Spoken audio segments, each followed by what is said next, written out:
New Thane station. New Thane station ही G+2 इमारत म्हणजे केवळ बांधकाम नाही, ती ठाण्याच्या प्रवासाला दिलेली एक नवी दिशा आहे. या संपूर्ण रचनेत 3 प्लॅटफॉर्म्स आहेत. मुंबईकडे धावणाऱ्या लोकलसाठी एक स्वतंत्र आणि कर्जत कल्याण मार्गासाठी 2. साधं सांगायचं झालं तर प्रवासाचा गोंधळ कमी आणि गती जास्त ठेवणारी ही रचना.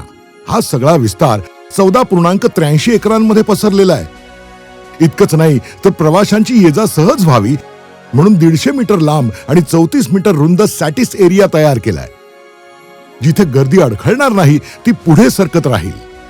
प्लॅटफॉर्मवरून बाहेर पडताना प्रवाशाला रस्ता शोधावा लागणार नाही, कारण 3 पादचारी पूल थेट वाट दाखवणार. एक नवीन ज्ञानसाधना कॉलेजच्या मागून महामार्गाकडे, दुसरा जुन्या ज्ञानसाधना मार्गावर आणि तिसरा थेट मुलुंड नाक्याच्या एक्झिटकडे. दुचाकी 4 वाहनांसाठी वेगळी सोय आहे. 2.5 एकरांचं पार्किंग. एकूण काय तर हे स्टेशन आहे ठाण्याच्या रोजच्या धावपळीला शिस्त, दिशा आणि थोडासा श्वास देणारी व्यवस्था.